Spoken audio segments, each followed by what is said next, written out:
Pemirsa, kita kembali lagi di Barakallah, hidup semakin berkah. Amin. Masih membahas tema tentang pengobatan ala Nabi. Langsung saya berikan kesempatan ibu-ibu yang hadir di sini untuk bertanya lagi. Siapa lagi yang mau nanya, Bu? Al-Ikhlas, silakan. Assalamualaikum warahmatullahi wabarakatuh. Perkenalkan, nama saya Yudit, saya dari Majelis Taklim Al-Ikhlas Kemanggisan. Saya mau bertanya Pak Ustadz, saya pernah mendengar pengobatan Tibun Nabawi. Apa sih Pak Ustadz pengobatan Tibun Nabawi itu? Terima kasih. Assalamualaikum warahmatullahi wabarakatuh. Waalaikumsalam warahmatullahi wabarakatuh. Ya, seperti yang sudah saya sampaikan bahwa Tibun Nabawi, tib itu kan artinya kedokteran. Ya, An-Nabawi artinya sifatnya, ya, yang dilakukan oleh Nabi. Di depan tadi saya sudah kasih kisahnya, ya. Jadi waktu itu gimana Nabi dulu mengilaj itu artinya mengobati. Ya kan pernah juga ada riwayat ya saat orang habis baca diminta oleh satu suku ya mengobati kepala suku yang sakit, kemudian dia baca aja Al-Fatihah kemudian sembuh gitu ya, kemudian lapor sama Nabi SAW ya, dan Nabi membenarkan apa yang dilakukan. Karena kalau kita lihat tadi sempat saya singgung sedikit di dalam surat Al-Isra. A'udzubillahi minasyaitonirrajim. Bismillahirrahmanirrahim. Wa nunazzilu minal Qur'ani ma huwa shifaa'un wa rahmatul lil mu'minin. Jadi Allah menurunkan Al-Qur'an itu sebagai apa? Shifaa'un wa rahmah, sebagai obat dan juga rahmat, sebagai penawar. Ya, dan inilah yang kemudian disebut sebagai Tibun Nabawi atau pengobatan ala Nabi, dan Nabi juga mengkonsumsi. Kalau kita lihat Nabi itu kan orang yang sehat ya.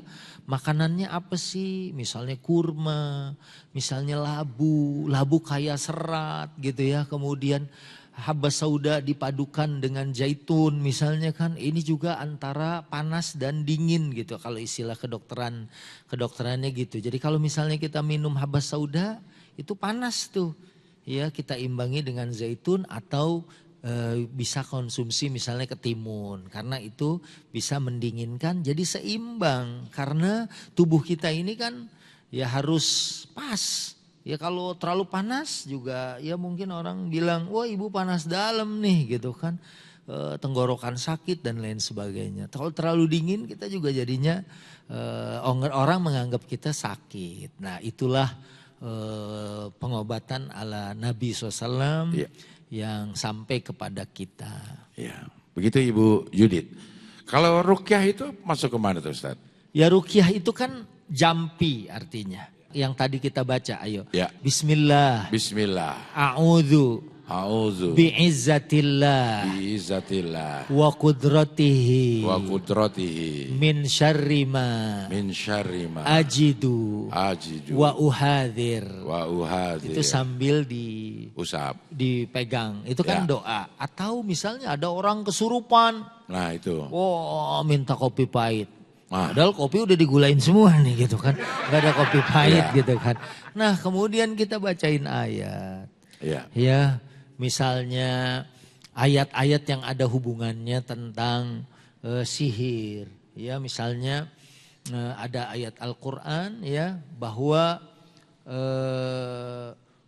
sihir dari manapun datangnya dia tidak akan sukses. Ada ayat-ayat, misal kita bacain surat Jin, kita bacain surat Saffat, bacain Al-Baqarah, bacain ayat Kursi. Karena misalnya dalam hadis disebutkan bahwa kalau di rumah aja kalau kita baca surat Al-Baqarah, ya syaitan itu yanfiru minal bait, dia akan lari dari satu rumah yang dibacakan suratul Baqarah. Kita bacain aja seorang itu kemudian sampai dia sembuh. Gitu. Iya.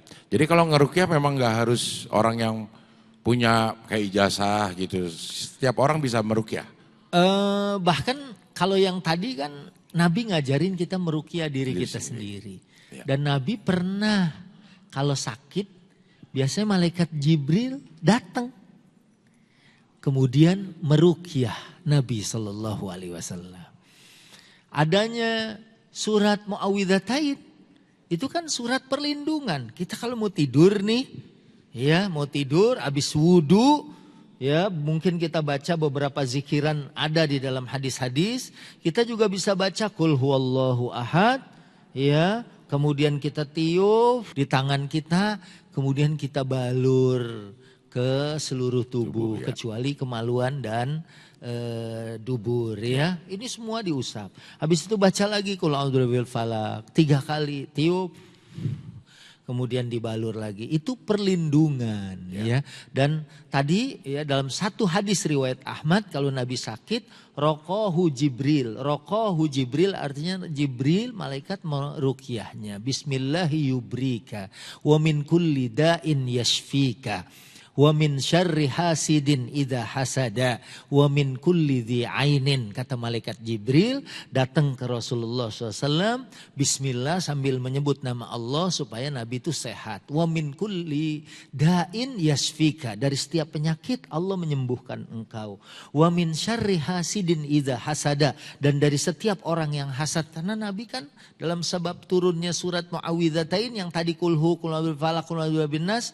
Memang Mu'awwidhatain itu adalah kul a'udzu birabbil falaq dan kul a'udzu birabbin nas. Itu salah satunya adalah waktu Nabi disihir oleh seorang Yahudi. Nah, makanya Jibril pun membacakan Bismillahi yubrika wa min kulli da'in yashfika. Dari setiap penyakit Allah akan menyembuhkan engkau.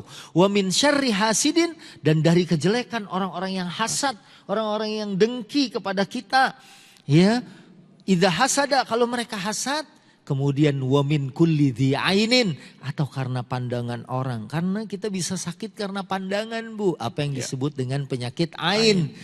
Pandangan, jangankan pandangan benci, pandangan terlalu takjub aja tanpa mengucap nama Allah itu bisa menyebabkan orang yang dilihat itu kena penyakit ain. Makanya kalau kita ngelihat anak kecil misalnya, kita juga bilang Masya Allah, Tabarakallah, ini anak cantik banget. Jangan kita lupa akan Allah, karena bisa jadi itu akan memberikan efek yang buruk ya kepada si bayi itu. Kadang-kadang wah dicubitin gini aneh. Ini nenek gembil amat sih gitu kan.